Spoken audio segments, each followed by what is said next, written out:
دہشت گردی کے مکمل خاتمے تک کارروائیاں جاری رہیں گی۔ صدر وزیر اعظم کا اتفاق۔ صدر مملکت سے وزیر اعظم کی ملاقات، سیکیورٹی صورتحال پر تبادلہ خیال، دہشت گردی کے واقعات کی شدید مذمت۔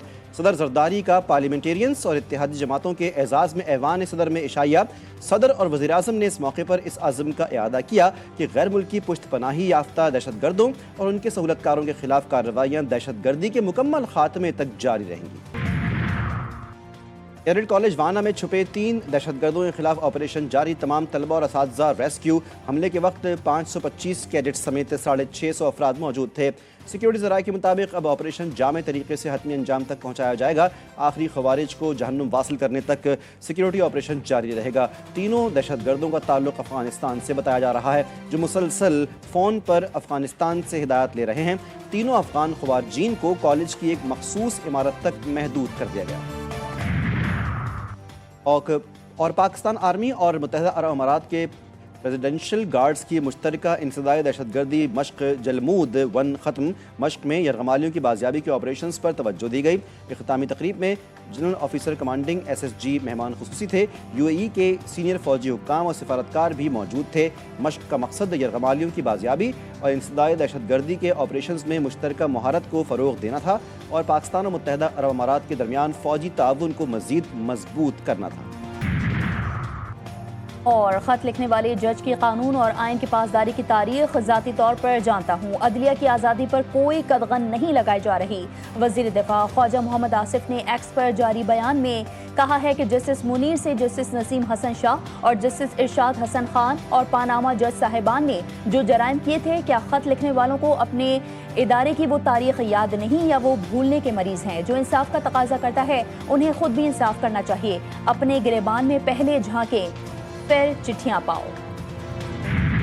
پہلے اس نے کچہری میں اندر جانے کی کوشش کرنے کا پلان کر رہا تھا، بیکاز وہ ویٹ کر رہا تھا کہ کس ٹائم جائے گا، اور اس کے بعد جب پولیس کی گاڑی آئی ہے تو اس نے یہ حملہ پولیس کی گاڑی پہ کیا۔ یہ اب ہم نے پہلی پرائرٹی میں ہم کوشش کر رہے ہیں کہ اس کو آئیڈینٹیفائی کریں وہ کون ہے۔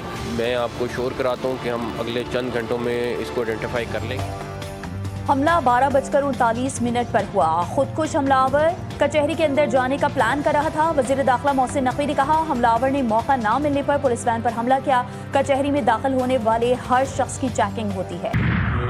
ریاست کو جو ہے وہ اس کو ایک پیغام سمجھنا چاہیے کہ اس وقت افغانستان میں بیٹھے دہشت گرد جن کی افغان حکومت جو ہے پشت پناہی کر رہی ہے، وہ اس جنگ کو جو ہے اس کا جو ٹیمپریچر جو ہے انہوں نے انکریز کر دیا ہے۔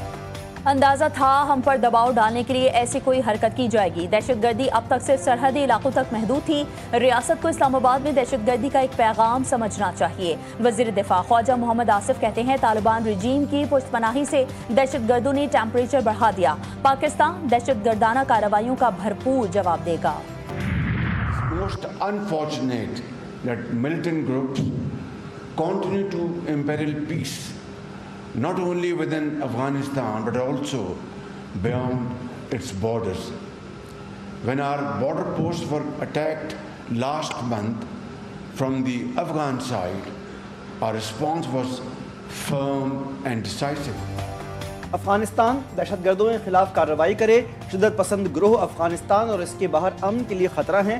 وزیر اعظم شہباز شریف کا بین الپارلیمانی اسپیکرز کانفرنس سے خطاب، کہا کہ پاکستان نے ہمیشہ بات چیت سے مسائل کے حل اور امن کے قیام پر زور دیا۔ پاکستان کی مسلح افواج سرحدوں پر بلا استعال حملوں کا بھرپور جواب دے رہی ہیں۔ دوست ملکوں کی خواہش پر افغانستان سے بات چیت کے لیے نیک نیتی سے تیار ہیں۔ ایک طرف مذاکرات، دوسری طرف ہمارے بچوں کا خون بہایا جا رہا ہے۔ ہمیں دنیا کو ان کے چہرے دکھانے ہوں گے۔ ایسا نہیں ہو سکتا جیسے ہم بھائی کہیں وہ ہمیں لاشیں دیں۔ ظلم و بربریت قبول نہیں کریں گے۔ افغانستان کی سرزمین پاکستان کے خلاف استعمال نہیں ہونی چاہیے۔ چیئرمین پاکستان علماء کونسل علامہ طاہر اشرفی کی GTV نیوز سے گفتگو، کہتے ہیں دشمن پھر پاکستان میں دہشت گردی کرنا چاہتا ہے۔ ہم سب کو مل کر دہشت گردوں کا مقابلہ کرنا ہے۔ امریکہ دہشت گردی کے خلاف جدوجہد میں پاکستان کے ساتھ ہے۔ امریکی ناظم الامور نیٹلی بیکر کا اسلام آباد دھماکے میں جاں بحق ہونے والوں کے خاندانوں سے ہمدردی کا اظہار۔ چین، آسٹریلیا اور برطانیہ کی بھی شدید مذمت۔ چینی سفارت خانے کے اعلامیے میں کہا گیا ہے کہ دھماکہ قابل مذمت اور انسانیت دشمن عمل ہے۔ آسٹریلوی ہائی کمشنر نے پاکستان سے یکجہتی اور متاثرین سے ہمدردی کا اظہار کیا۔ برطانوی ہائی کمشنر نے کہا صورتحال پر گہری نظر رکھے ہوئے ہیں۔ نئی دہلی کار دھماکے کے بعد مودی حکومت کی اپنی بنائی کہانی سامنے آ گئی۔ دھماکے کے عینی شاہدین دھرمیندر کے مطابق گاڑی کے اندر 4 جلی ہوئی لاشیں ملی، 2 افراد باہر ہلاک اور 1 زخمی ہوا۔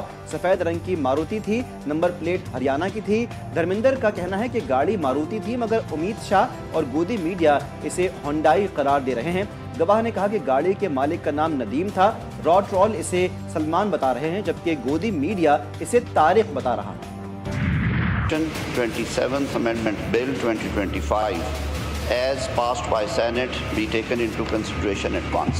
آئینی عدالت کے تقریباً وہی اختیارات ہیں جو کہ آئینی بینچز کو دیے گئے تھے، یعنی کہ آئین کے آرٹیکل 184 کے تحت جو اختیارات سپریم کورٹ کو حاصل تھے وہ ہم نے 26ویں ترمیم کے تحت دے دیے آئینی بینچز کو۔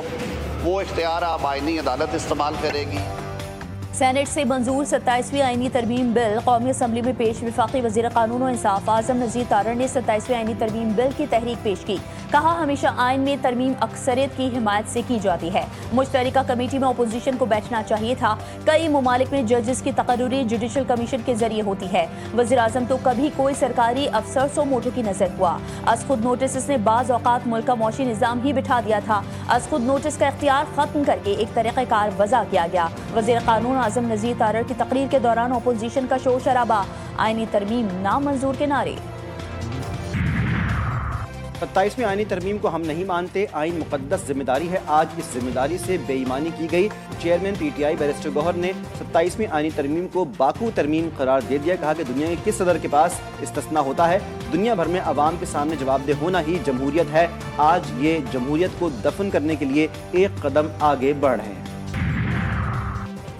سندھ بھر میں دفعہ 144 نافذ نوٹیفیکیشن کے مطابق ہر قسم کے اجتماع، جلسے، جلوسوں اور احتجاج پر پابندی ہوگی۔ خلاف ورزی کرنے والے کے خلاف کارروائی کی جائے گی۔ محکمہ داخلہ سندھ کے مطابق امن و امان برقرار رکھنے کے لیے اقدام ناگزیر تھا۔ کراچی کی مصروف ترین شاہراہ یونیورسٹی روڈ شہریوں کے لیے درد سر بن گئی۔ نیپا چورنگی سے وفاقی اردو یونیورسٹی تک سڑک ترقیاتی منصوبے کی وجہ سے 50 دن کے لیے بند۔ شہری روزانہ گھنٹوں ٹریفک میں پھنس کر وقت، ایندھن اور ذہنی سکون کھونے لگے۔ اور ثقافت، دستکاریوں کی اپنی منفرد شناخت برقرار۔ عمر کوٹ میں ہاتھوں سے بنی مختلف اقسام کی ثقافتی اشیاء انتہائی دلکش اور خوبصورت۔ ثقافتی اشیاء کو لوگ اپنے دوست، احباب اور رشتہ داروں کو بطور تحفہ پیش کرتے ہیں۔